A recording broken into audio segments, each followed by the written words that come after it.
Welcome into the studio. Here's a photo of the finished drawing, the lion's eyes that I've just recently done in pastel, and everything's going to be a bit different on this one. And the reason being, I'm going to draw this left eye and show you exactly how I do it. The challenge will be for you to draw the left one, but then to go on and draw the right one as well. Now I know there's many beginner artists that like to follow along with tutorials, and that's pretty much all they do. They then get really scared to do anything on their own. So that's why I've specifically done this video, and it's for YouTube so everyone can see it freely.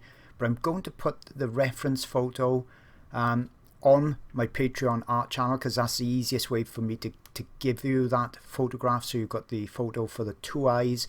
I took the photo myself, so you can use this freely and for your artwork. And you can even sell the eyes that you draw at the end if you want. It's totally up to you. Now you absolutely don't need to join my Patreon art channel at all to get the reference photo. The link will be in the description below, or go on my Patreon channel, www.patreon.com/wildlifeart. You'll see the photo there, and the link will just be below the photograph. Okay, so it's just the easiest way for me to give you that reference photo. Now throughout this video, to make it even more useful, I'm also going to point you in the direction for other videos I've got on YouTube that are going to help you with certain things. So you know, if I'm talking about perhaps rubbing the pastel in, I may link to a video that's showing in more depth all about that type of thing. Okay, so watch the video all the way through. I'll put a few more tips you won't want to miss at the very end as well, and then perhaps come back and take a look at a couple of those other videos if you're a beginner and want a bit more instruction on certain areas. So hope you've enjoyed it. Let's dive right in. And what you're seeing on screen now, that's a reference photo on the left. I've just folded it in half so we can see the one eye really easily. Put it right by my brown pastel mat drawing, and I've just transferred that drawing, so just traced it over. And you can do it freehand if you want with your pastel pencil, just black. Don't go pushing hard, or as I said, you can use transfer paper. This was the black transfer paper, graphite paper, and I've got videos on YouTube showing how easily that is, but most of you will know how to do that. So I've basically just got my image on there, my outline drawing, and I'm all ready to start. Now I'm going to do this one with just pastel pencils, various brands. Okay, just to keep everything really simple. Now I could have used pan pastels or sticks for the underlayer that I'm starting now, but I thought, as I said, easiest thing just to stick with pastel pencils. Now, first question you should be asking yourself is, why did I choose the brown pastel mat? And could I have chosen a different color? And yes, I could have picked, virtually any color, because pastel is so opaque it will cover very well. But the reason I chose the brown is because, as you can see in the reference photo, it's mainly got a warm brown appearance. So it just helps me using a mid-tone paper so I can see the lights and darks. But choosing the brown specifically, it just helps because that's the overall appearance we've got on the reference photo. But I could have also used the mid-tone grey, or the dark grey pastel mat. That would work equally as well. Pastel mat paper holds the pastel extremely well, but is smooth enough so we can blend easily. This technique doesn't work that well on smooth papers at all because they'll all blend together, but you can get away with it using sanded papers if that's what you prefer. Okay, it won't work exactly the same, but very similar. So I put the black around the eye just to maintain where that is in the position so I don't go blending it away. And I'm using a pit pastel pencil, any brand would do really, and I'm using it on his side just to put in that general mid-tone color. Okay, this is the color we're going to build on top of.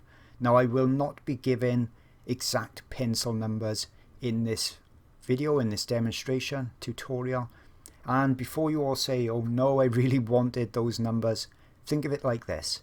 If I give you exactly every number for this, then do you have the Pit Pastel set? Do you have a Carbothello set? Do you have the Gioconda set? Because loads of people are starting with different amount of supplies and you may not have the exact brand and colour that I'm using. So it would be okay if you did happen to have everything for this lesson, but what about the next lesson and what about your next drawing?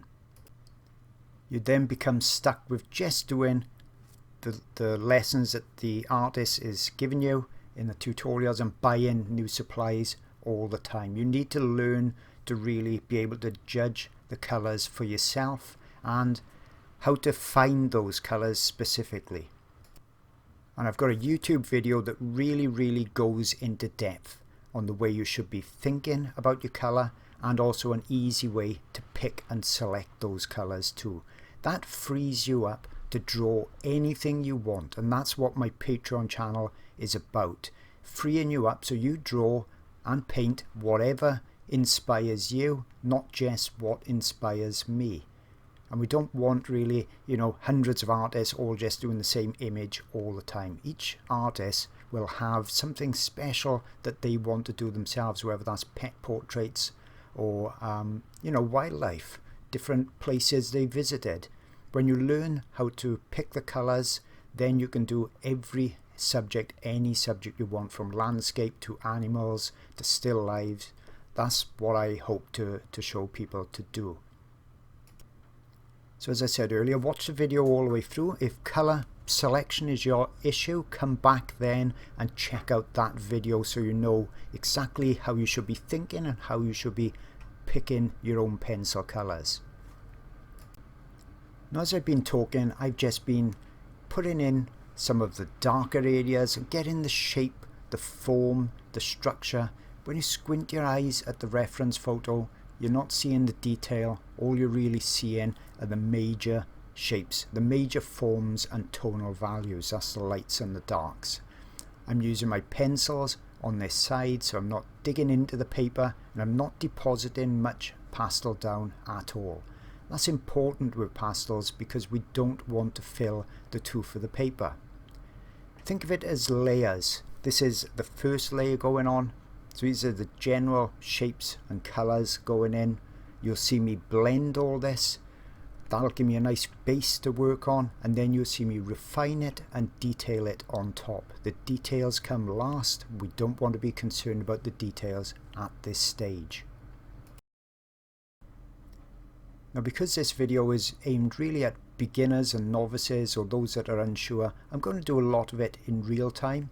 It took me 1.5 hours to do the whole drawing myself, but there's no rush to do it. You take as long as you want, you do it over as many sessions as you want.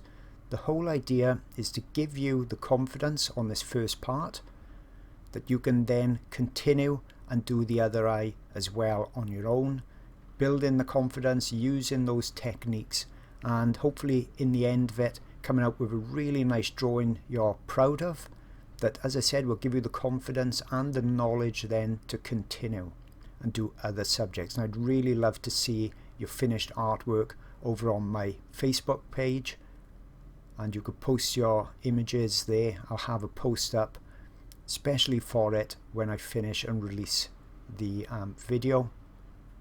So it'll be really cool to see everybody's interpretation of it over there. Now I'm just continuing to add this base layer. As I said, not much pastel going down, and you could do this just as easily with pan pastels. Now I've got lots and lots of videos on pan pastels on my YouTube channel, tons and tons more really long ones on my Patreon channel. But if you are going to use pans and you're new to them and you don't know where to start, I'll link to a couple of videos for those, or at least one interesting video, so you can come back to that. Pan pastels are a nice, easy and quick way to do this stage, and you can mix them very similar to oil paints. So we can take one color, mix it with another to get a third color, and so on. Okay, so if you have pan pastels and fancy trying this, perhaps first with the pencils and then coming back and trying it again with the pans, you can certainly do that.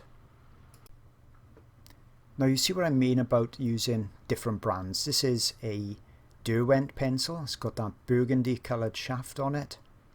So I've already used, I think, probably 4 different brands because I'm just using them for the colour purposes.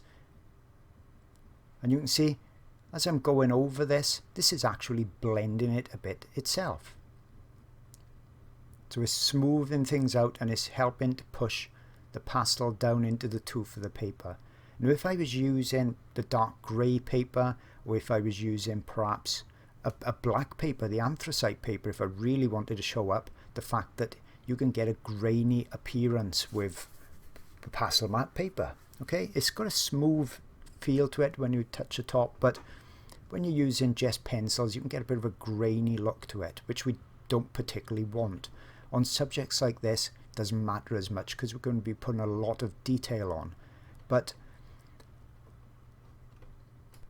because I'm using this brown paper, we're not seeing that real grainy appearance. If I'd used the dark grey paper, we probably would have seen it a lot more. And then you'll see me blending down using things like soft pastel stumps, which is basically rolled up pieces of rice paper. And they help push the pastel down into the surface on these underlayers and get rid of a grainy appearance. I've got videos on that on YouTube as well, of course, but we don't need to worry about that, concern ourselves with that if we're using the brown paper. But if you are using the grey, just get at this stage when you've got your underlayer pastel down, just get a paper stump. As I said, I've got videos showing that, and just use it on its side to blend it into the surface. Now you can see I'm building up some of this richness. I took this photograph in late evening light, winter time, and there was a real warm glow on the lion, and he made, as you can see, direct eye contact with me as well, which helped to create the drama and the effect of that eye really looking at us. But that's why the fur on the lion's got this warm cast, because of that late evening light. Now that brings up an interesting point as far as colour matching our reference photos. If a cloud had come over just as I was taking the photograph, it would have looked very different. If I was doing it in middle of the daylight, then it wouldn't have had this warm effect. All you're seeing on the screen now is me just rubbing in with my finger, just blending out a bit more. But back to the point, you don't need to get the colours exactly right. Okay, you'll see at the end of this I haven't got them exactly right. I did only spend an hour and a half doing it. I could have got it even closer if I'd spent some more time and more care doing it.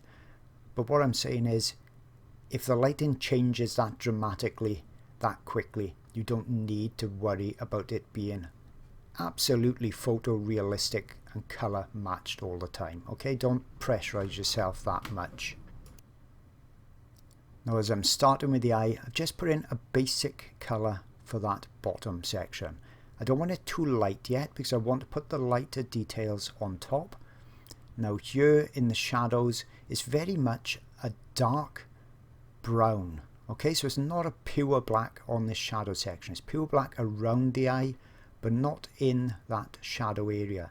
So because none of the pastel pencils give you a rich, super dark brown, I put a rich brown down first, and then I'm just layering a black on top, and those combined are giving me the colour and the tonal value that I wanted. Okay, to get this high contrast area, I need to make sure the tonal value, the dark, is dark enough.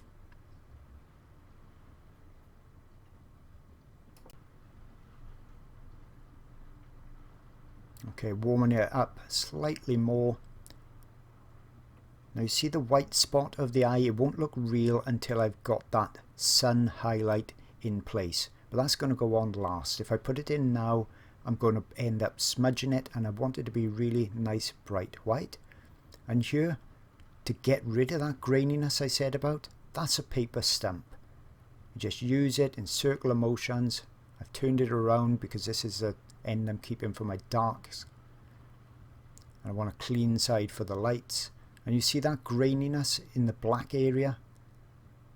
When I go over it with that paper stump, the graininess goes because I push the pastel down into the paper surface. Okay, so for those that have that grainy appearance, that's how you get rid of it. Now I'm coming in on top with a lighter color or a lighter tone and building up the layers. And you can see with each layer it'll start to look nice and smooth, and then going even lighter on top. Now that pencil with the yellow shaft on it, that's Carbothello. Okay, so that and Pitt are my two favorite brands. They're not too soft and they've got a lovely color range as well, and they happen to be some of the cheaper ones too. Okay, so my favorite ones are not really the expensive ones like Caran d'Ache. I find them too soft personally. Some artists really love them, but I like Pitt and Carbothello, so they make good sets, especially for beginners. So this is a Caran d'Ache, so I've got a couple of them in my sets because they've got a few colors that I can't really get with other brands. I'm just putting in the refinement, more refinement. You can see in the reference photo we've got kind of a pinky tinge, especially around the edges of the eyes, so that's what I'm putting in right now. And that's also helping me to get the shape right as well. I'll re-establish the blacks to get them really dark and punchy again, but at the moment just concentrating on this lighter area.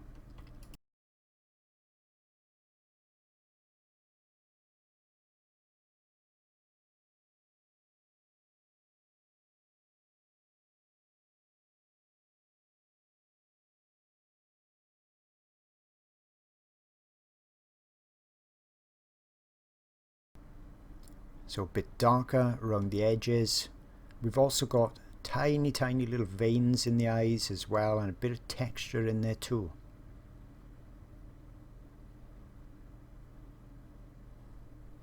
Now I chose this crop of the photograph I took specifically to put the eye in because it adds that bit of interest, even in a small study like this.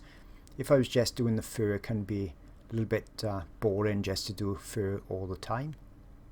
So you can see I'm re-establishing that black on the outside, that really deep shadow, and I'm leaving that little line of the top of the eye just showing. Okay, so I can still see the shape of the eye. It's barely in the reference, and I'll come back in with another color to subdue that, but I wanted to keep that shape there. So the black comes around the bottom as well.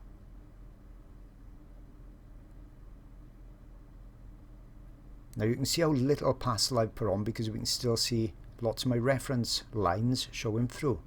So you don't need much pastel down on there. If you struggle with your top layers, it's almost always because you put too much pastel down on the bottom layers, and that usually happens, or happens more often, if you're using soft pastels. Okay, whether it's a soft pastel pencil like a Caran d'Ache or Gioconda and you're putting it down too heavily, or you're using soft pastel sticks. So you need to be more careful when you're using those types of supplies.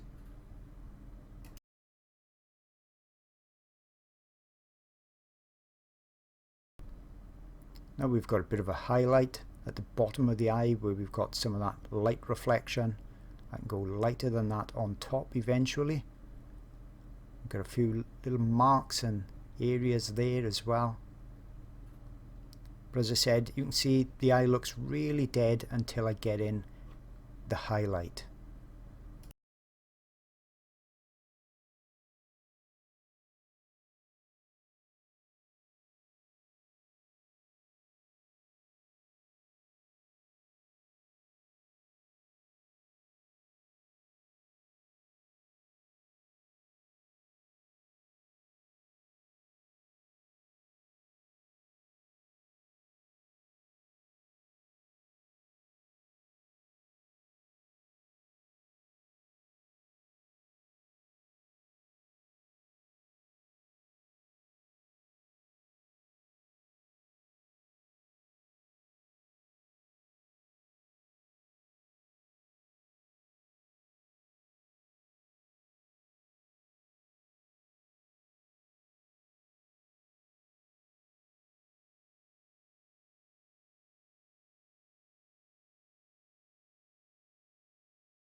Now a few areas by here, that's the reflections of the eyelashes and brow coming down over the eye. So that's the shadow of what's above it. There's that fine edge that's separating the shadow from the curvature of the eye itself. And I'll subdue that a bit now and shape it a bit better with the black.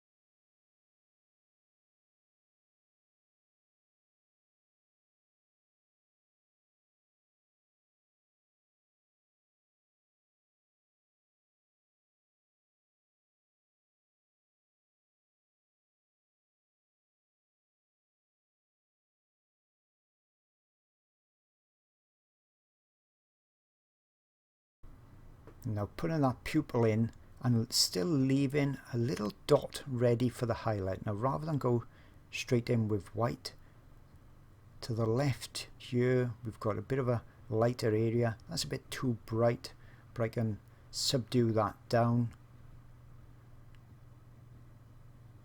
So we've got a section there that's got some highlight in it, but it's not white.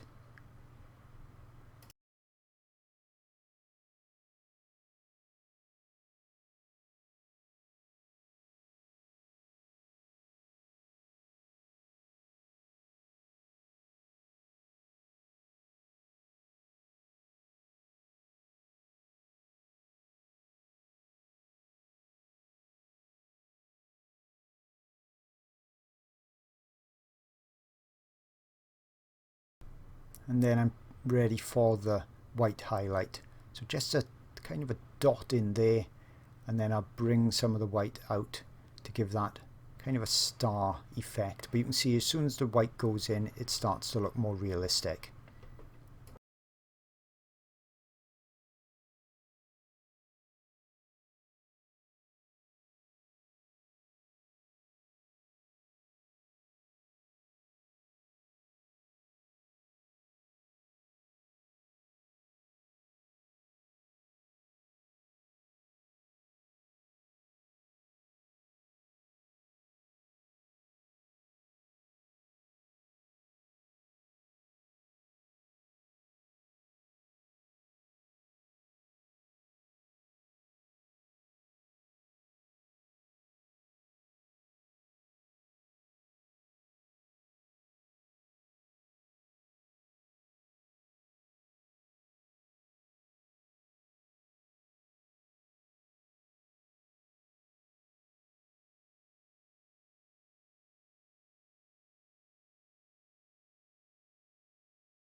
Okay, happy with that so far. Looks pretty good. So we've got the basic color down, the underlayer down already for the lion's fur. What we need though is to put some texture in it now, some darker texture. Remember I said the highlights come at the end, but when you look at the reference photo, you can see areas that have got, you know, a darker look to them, as I'm doing now. These are the areas in between the highlights. Okay, so I'm going to do this process pretty much over the whole drawing. In some areas it will go a bit darker, just like we're seeing in the photo. In other areas, even the darks are lighter. Okay, so I'm not covering up all of the underlayer that I've done. This is what I call the texturizing layer. And as you continue watching this, you'll see why I call it that. Once it's finished, everything will look more textured, but still too dark. You'll still be waiting for the highlights to go on top. Now, if you don't have specific exact colors that you're seeing in your reference photo, the most important part is the tonal value. the lights and the darks. In this case, we need to get the darks dark enough. Okay, if they don't go dark enough, the lights won't show on top. So if you're squinting at your reference photo, don't be as concerned about the colors as you are about the darkness. Okay, that's what we want correct. Up here it's got to go much darker, but I'll just put some of this texture in for now, and I'll come back and darken that kind of forehead section. Now you don't need a super sharp pencil. You don't need a super fast pencil either. But don't worry about it being too sharp. Okay, lots of artists sharpen their pastel pencils way too much. And then they get problems with them breaking all the time. So I've got loads and loads of videos showing sharpening of pastel pencils, the sharpener that I prefer myself, and the way I do it. Okay, and also how to exchange blades in there. So you can check out those videos, or at least one of those, if you're the type of person that's really struggling with the sharpening of their pencils. But the main tip really is don't sharpen them too much. Okay, whether you're doing it with a blade or a crank sharpener or a handheld sharpener, only at the final stages will you see me sharpen them a bit more. Okay, just for the details. With pastels, we have to work a bit larger really than we can get away with coloured pencils. But I find personally coloured pencils are much slower. They are for me anyway, than pastels. So we can work larger with pastels, but still do it in a quicker time than coloured pencils, which is important if you've got limited time. Or, like me, limited attention span. I don't really like staying on one subject too long, okay, before I get eager to do a different subject. So you can see how I've continued now with that, what I call the texturizing layer. You see why I call it that? We've got that texture now on there, although the colors are not substantially different. So I've just moved my glassine paper over so I can reach this area. Now if you bought pastel matte paper in books, in those little booklets, or in loose sheets, you normally have glassine paper separating the sheets. I use that to rest my hand on because it's acid free, so that's great. It's not affecting the paper in any way, and it's obviously using it up, so I'm not having to buy any more, and it just stops my hand smudging the work that I've already done. Okay, so I'm just going to continue now with this texturizing layer.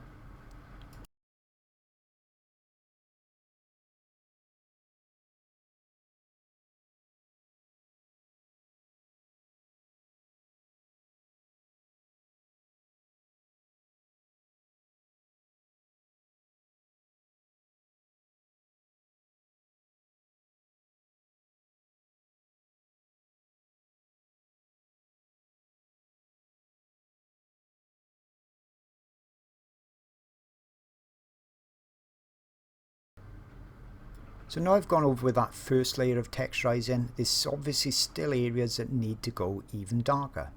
So I'm just coming in with a darker brown pencil and I'm putting those in. So exactly the same technique, but just putting the darks in. So I want pretty much all of these darks in place before I start with the highlights. And it's only when the highlights come in that things start to look more realistic. So if you're at this stage and you're not happy and you think this is not looking really great, stick with it. Remember, this is a learning process. If you're a beginner, don't expect everything to be perfect on your first drawing. It's taken me a few years to get to my stage, so enjoy the process, but stick with it. It's when the details go on that things start to look dramatically better, dramatically quickly, okay, really quick. So really stick with it, keep going with it until we get to those highlight stages.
So the underlay is done, the darks are done.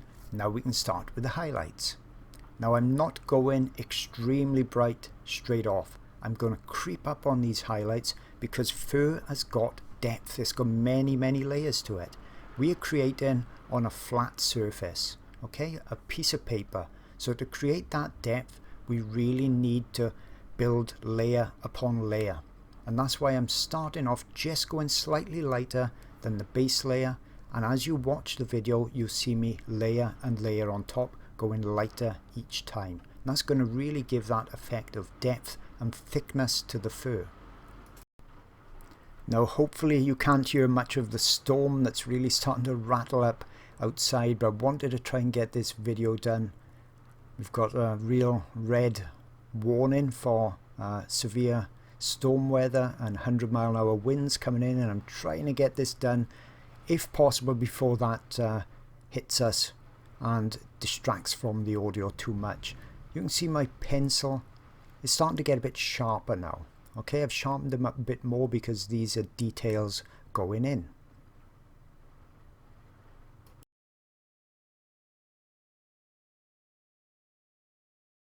Now if an area needs to be darkened a bit more, you can obviously come back in at any stage and darken it up, as I'm doing now, or making the colour a bit richer.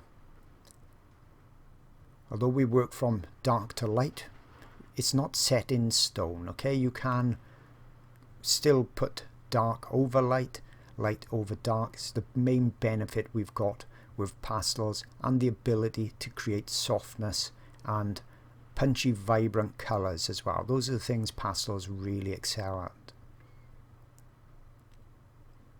You see, I can see here we've got a few darker areas going in or needed. So I'm putting those in now because it looks better when the darks are underneath the highlight, because that's really what's happening here in real life, in nature. So that's the best way for us to tackle it with the pencils.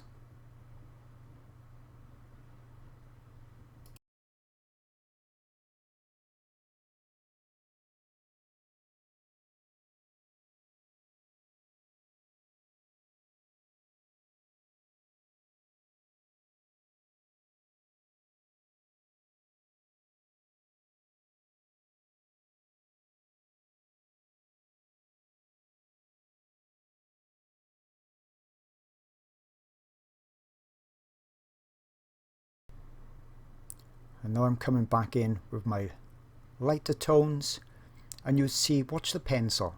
Every couple of strokes I twirl it around, not while I'm drawing, in between. Okay, couple of strokes, and happen to go off screen, but watch it this time. Couple of strokes, twirl the pencil around, and again. That keeps the tip of the pencil sharper. If I just hold the pencil the same way all the time, within a few strokes I'll get a flat edge to it and I need to go resharpening. Okay, by doing this I keep that conical top to it.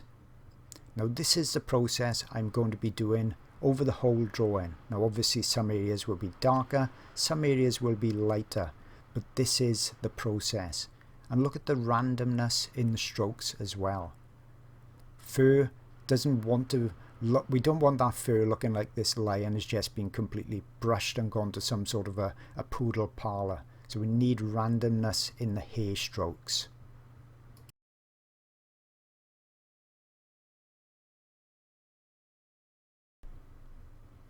Now I've switched to a slightly lighter colour, or pushing harder sometimes gives you a lighter, more defined stroke. So this is that building of the layers. Okay, this is what gives us the fur depth. Another reason you don't want to be reliant upon artists, instructors telling you where to put the colours.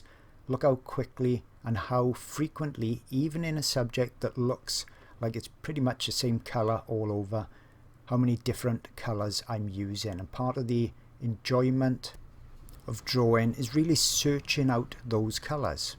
Okay, looking for the subtleties that you're seeing in the reference photo and creating that on your drawing. if you're being told the colors all the time, then you know that only works if the drawing is incredibly simple. And on my Patreon channel, I've got 2, 3 or 4 out of the 100 or so pastel drawings that really hold your hand and tell you the exact colors. But after that first drawing or so that you do, you really don't want to be following instructions like that, in my opinion. I just see it as a bit of a crutch, and artists then become afraid of doing their own drawings and picking their own colors and really learning. So once again, I'm going to speed it up a bit, and I'm continuing this exact process.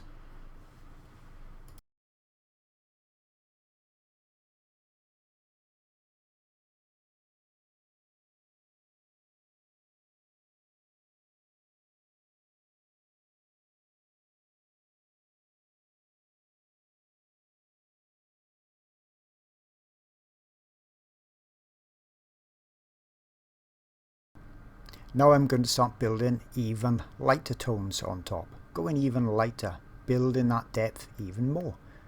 So as you can see, that's about as sharp as I get a pastel pencil, and with the pit pastels you see the writing on the shaft, so it's nice and easy to see when I'm twirling the pencil around as well. See, it's not while I'm drawing, it's in between the strokes that I'm drawing. Okay, so I'll do a few strokes, then twirl the pencil.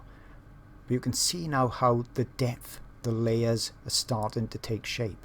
It looks like a really slow process, but don't forget this whole drawing with the video in and a little break in between took me 1.5 hours. So it's not particularly slow at all. Okay, it just looks slow if you're watching a video, but when you're lost in your drawing, time really does fly by. And that's why drawing and creating is so good for our mental health. Okay, it takes us away from our problems of the day. We can lose ourselves in the drawing, but it only works if you're not ruminating when you're drawing. Okay, so keep bringing yourself back, your mind back to looking at the reference, to deciding what colors to use and thinking about the strokes you're doing, rather than drawing and thinking about the concerns of the day. It's not working for you if you're doing that. Now, it's completely normal for your mind to keep jumping to things like that.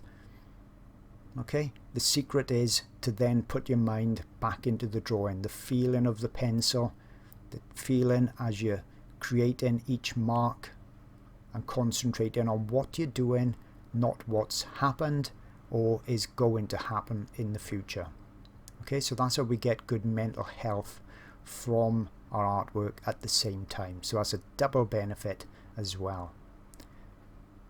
So as I've gone lighter, putting in more individual haze, overlapping some, as you can see now. Now it's really starting to take shape. It's starting to look much more realistic in this top section. Now once again, you've seen the technique, so I'm going to fast forward it a bit so you can just see it build up, because sometimes when it's done in a bit of a fast forward screen, you can see things build up more easily than when you're watching it really slow. You can see how I'm developing it, and don't forget you can always go back in the video and forwards in the video to jump from place to place to see how I'm layering things on top.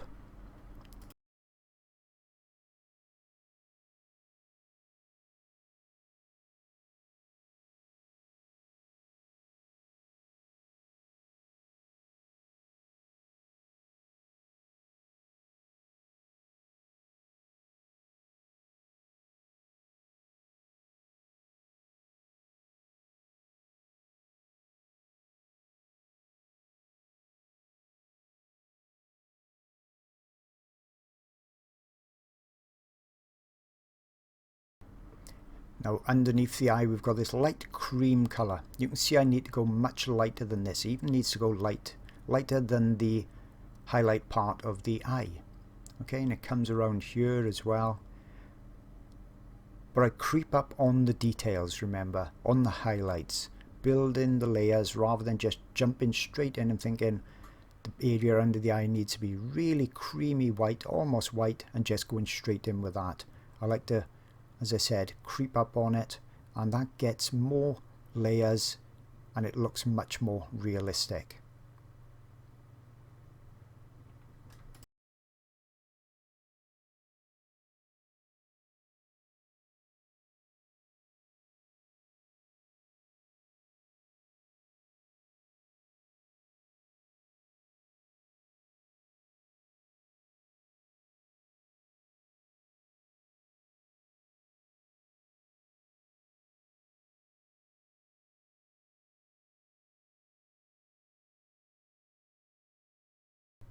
So a few of these darks in place first around the edge. And then I can start to think about getting a bit darker here. All preparation before I start putting any of those other highlights on. Now there's lots of soft edges in there as well. If you look at the black area around the eye, it's only really sharp just around the eye. Everywhere else, everything's really quite soft in these animal studies. So bringing my glassine paper across again, and now I can start to think about really hitting the highlights and getting the shape just right. Now we've got a few areas here that's going to the side of those little black marks. Okay, so it's not just one block of color going in. We need areas to look like we can see the haze as well. You can see how I'm pulling it towards me. It goes in slightly different direction up here and then fades off into the dark of the eye.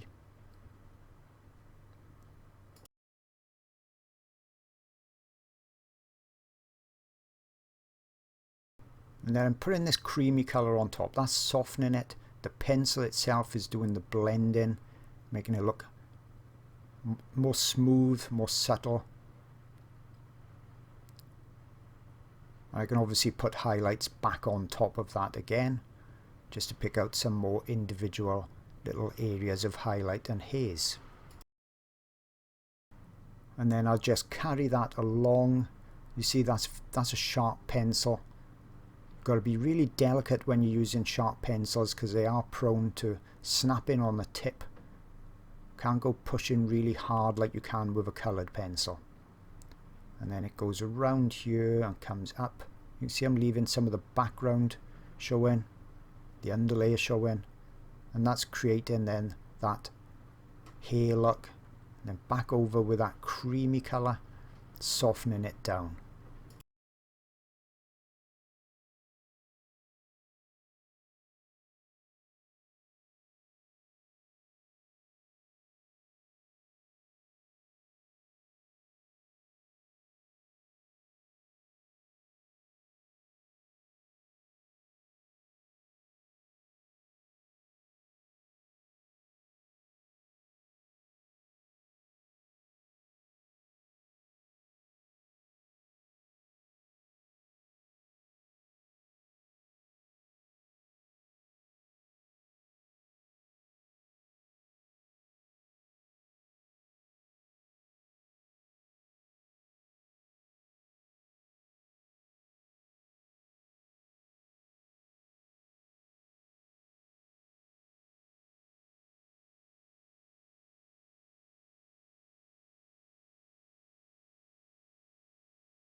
Okay, that's turned out quite well. Really happy with that.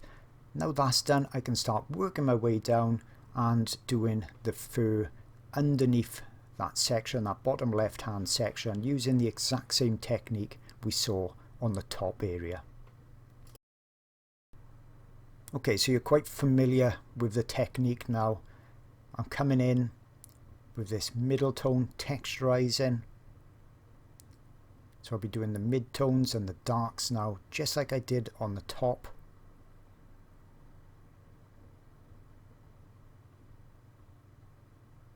Using that glassine paper for my hand. And then when I've done this layer, that's when you'll see me do the highlights on top again. Okay, so this is exactly the same technique as the top, but obviously my hand position has now changed because the position of those hairs have changed as well. On the top section, the hairs are going from like top to bottom at an angle, and then that's swirling around as we come to the bottom part under the eye.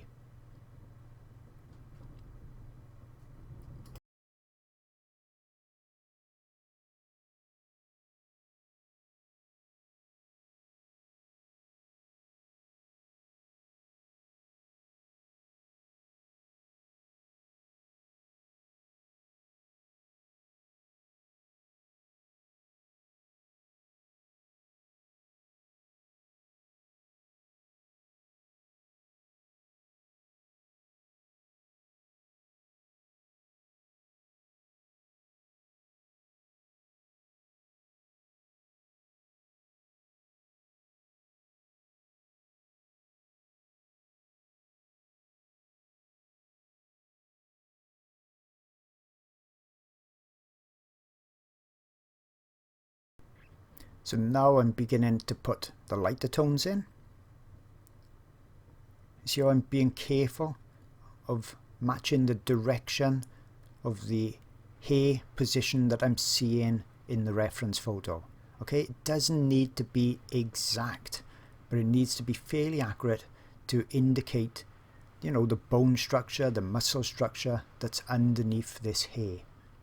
Okay, you can't just put these marks haphazardly anyway, but you don't need to be so concerned about them that it's taking you ages for each stroke. And now I'm coming in with the lighter tones, only slightly lighter. Remember, building up the layers, gradually going lighter all the time.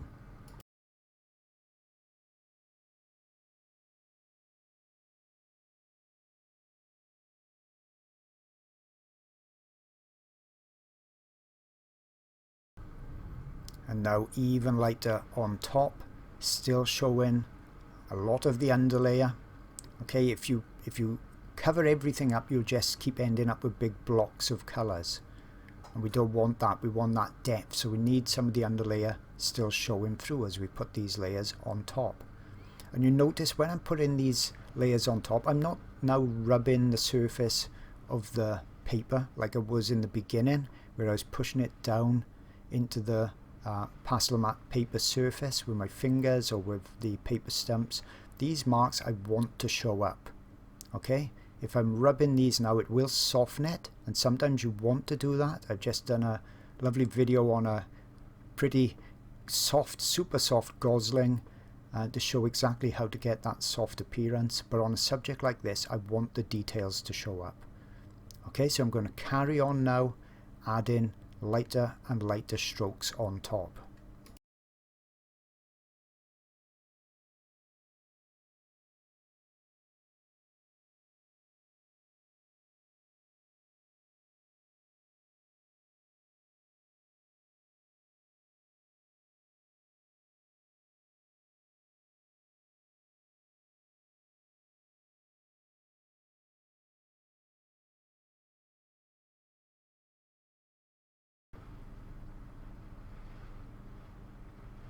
Okay, so you see I'm going back in with some darks where it's needed. You can put little touches in.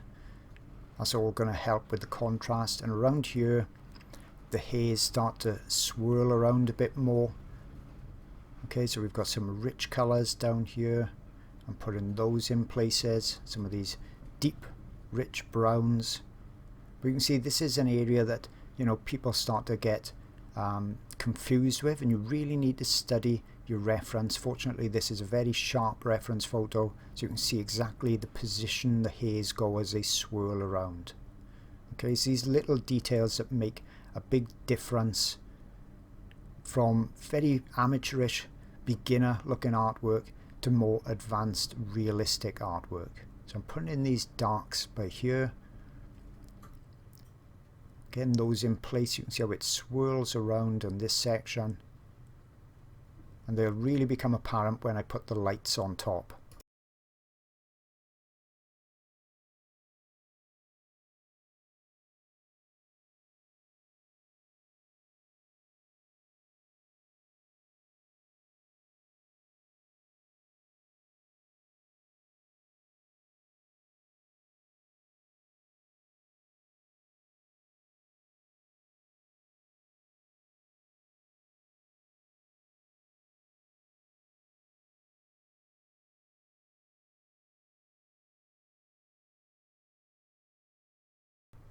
Okay, now as the lights go on, they come around this corner, swirling around.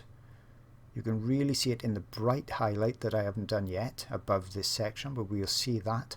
But you can see even in this area, these hairs are all changing direction and swirling around.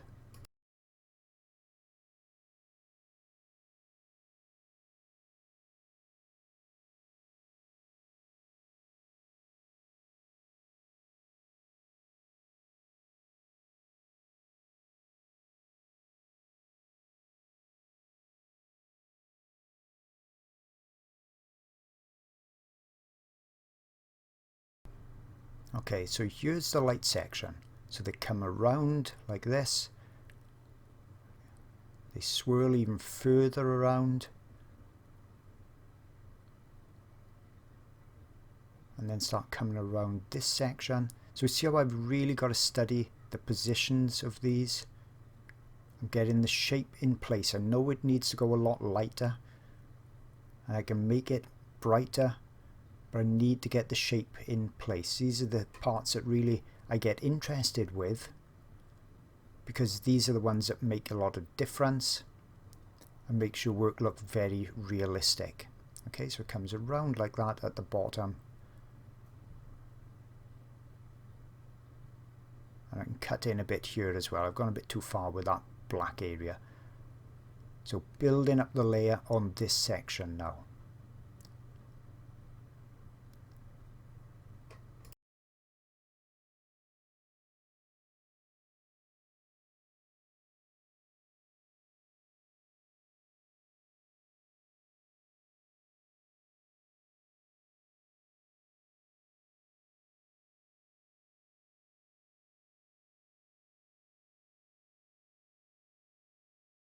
You can see I'm coming on top, gradually going lighter again.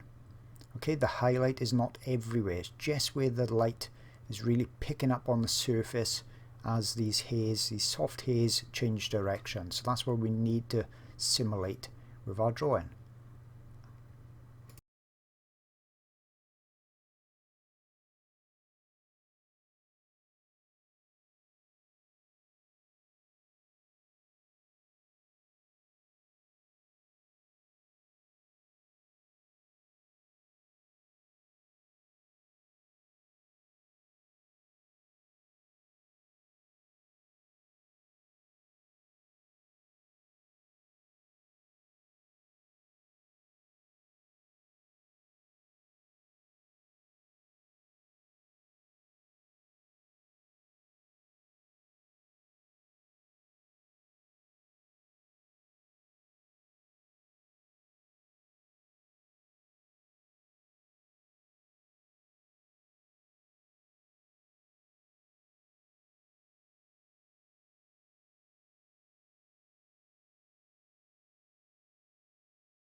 Now just a few haze come out here as well over that blackness.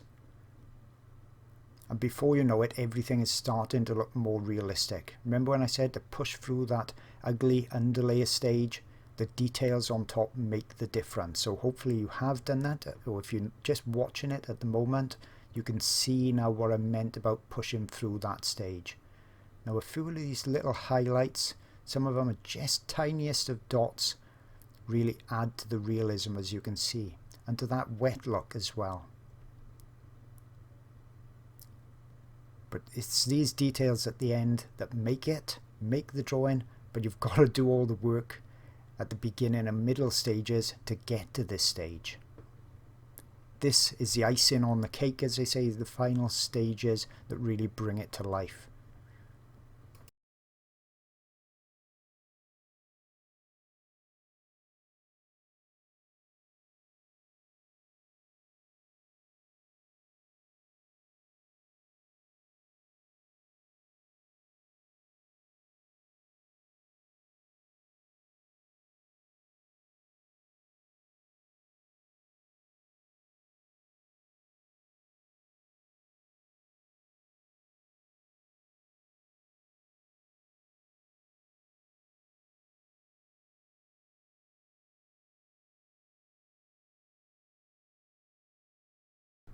So more highlight on top, more softening of the colours, You see, oh, I'm now really refining the refinement stage. As you're building the layers on top, you're starting to get to the last layers, and that's what I call the refinement layers.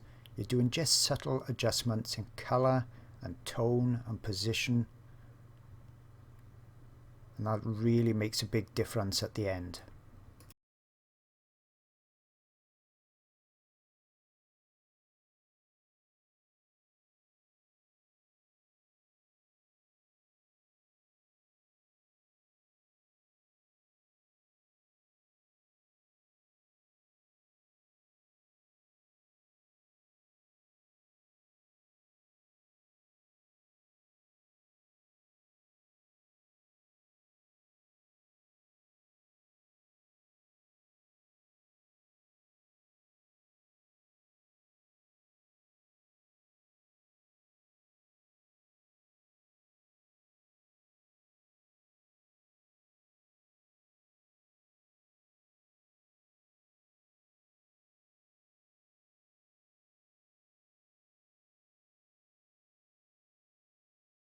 Putting a few more of the darks back in. You can see I haven't got that really dark, rich red, but it doesn't matter. I can come in with a dark brown, and because the tonal value is correct, when I take the reference photo away, nobody's going to know any difference about the color.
Now these are the brightest highlights going on top. They don't need to be everywhere, just where it's required. Okay, it really adds zing to the final drawing. It gives me that full tonal range.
Now all I've got to really do now is do the same process over the middle part of the drawing, so that far right hand side. Now there's lots of confusing twists and turns with the fur and the haze in this section as well, but I'll start with the top and work my way down. So exactly the same process you've seen before, but obviously we've got different angles now. Now the haze is going from top to bottom in this section, and they'll start swirling around as we come down towards that area where my thumb is now. Okay, they start swirling and changing positions then. So I'm going to carry on putting in this kind of middle tone, and then I'll add highlights on top.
Okay, so that's all of that done.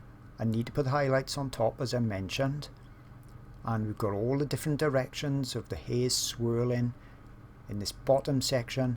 Short strokes, and you can see they're coming downwards. Okay, that's the position. If you own a cat, then you'll know, if you've got a short furred cat, you'll know that the haze come downwards like this. You can see I've got a sharp pencil and more of a stippling mark rather than a long pull-in mark. And if I want to soften it, I can just touch it lightly with my finger. It gives me a softer appearance to it.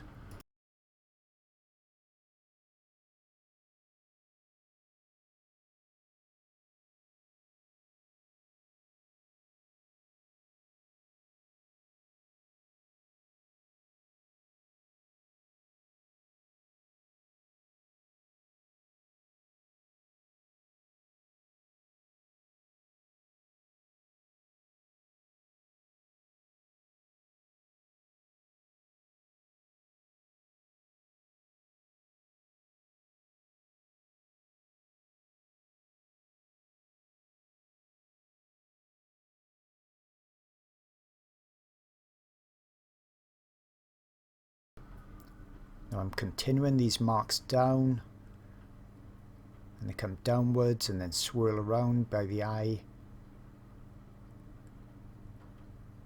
You see, just very, very short marks. Lots of people put really long marks in on this part of the nose. I think they just get in the habit of doing the same length marks all over. So study the reference and duplicate the length of the mark you're seeing, not what you think you're seeing.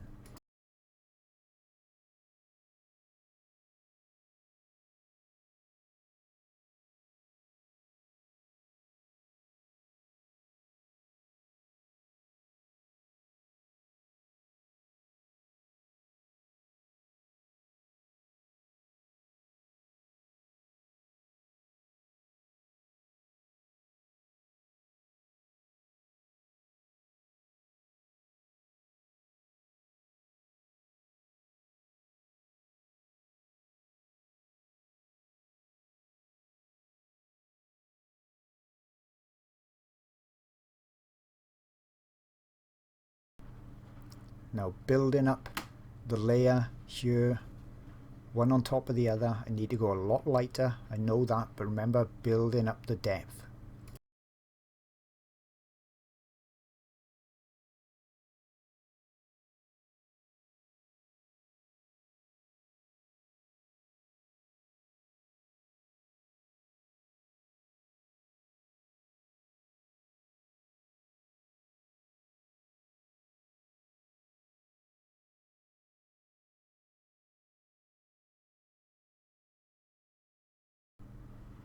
Now as I'm continuing adding brighter areas, you can see the way it positions, the haze position is changing. It's coming around and then going upwards. It's all kind of meeting in that one little area here and then radiating out from that, going upwards or downwards. That's where you've got to really study the direction. Okay, the answer is in the reference photo. It's a super detailed reference photo. You've got to study it. The answers are there. Don't go on autopilot at this stage, or all of a sudden things are going in the wrong direction and you can't work out why it doesn't look correct.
Now this is just refinement, so little touches. You're thinking about little tiny differences now you're seeing all over the drawing and putting them in. Now if you've watched this drawing all the way through, congratulations, because it's quite in-depth and quite long, but I wanted to show you as much as possible because I want to give you as much confidence as possible to tackle the other eye as well. Okay, you can do this. It looks difficult when you're at the last stage, but when you rewind back to the beginning, you'll see I take it in a process of steps, simple steps that build on top of each other. And that's what I do with all of my drawings on my Patreon art channel. I build it up, and I think that's why it's been, you know, quite successful. I've got over 1,500 members on there, and they're getting, you know, videos every month from beginner to novice to super advanced with a massive range of different subjects as well, whether it's dogs, cats, horses, wildlife. It's predominantly wildlife because that's what I really love, and I love the variety in it. But I've even got landscapes, seascapes, buildings, human portrait. It's all in there. But the whole idea of it is to give you guys the techniques and the confidence so you can create what you want. Okay, the fact that I'm doing various subjects is really quite irrelevant. You could apply this just as easily to a dog or a cat as well. Okay, I'm just showing you all the techniques, and I really hope you'll do the other eye. As I said, the reference photo will be over on my Patreon art channel. You absolutely do not need to join the Patreon art channel to get the reference photo. Okay, it's going to be there. You see the photograph of this. I'll have the link underneath in the description, and the reference photo will be underneath that photograph. Okay, it's all going to be there for you, and I'm going to put a few other things on there as well that will probably help you along with your drawing. And at the end of this video, I'll put a link as well to a couple more videos that I think and hope you'll find useful as well. And remember, if you've enjoyed this, share it on my Facebook page, what you create. I'd love to see them over on there. Once again, I'll put a link below the YouTube video, and I really hope this gives you the confidence to try it yourself. You just got to go for it, okay, with whatever supplies you want or what you've got, because I'm not in the business of selling supplies. I want to show you lots of different ways of doing different things. And I'll finish off with a final photograph of my finished drawing, because when it's done with a proper digital SLR, shows a bit better the details and the colors than a video camera. So once again, hope you've enjoyed it. If you have, please like, subscribe to my videos over here. I've got loads and loads that I'm sure you don't want to miss coming up in the future.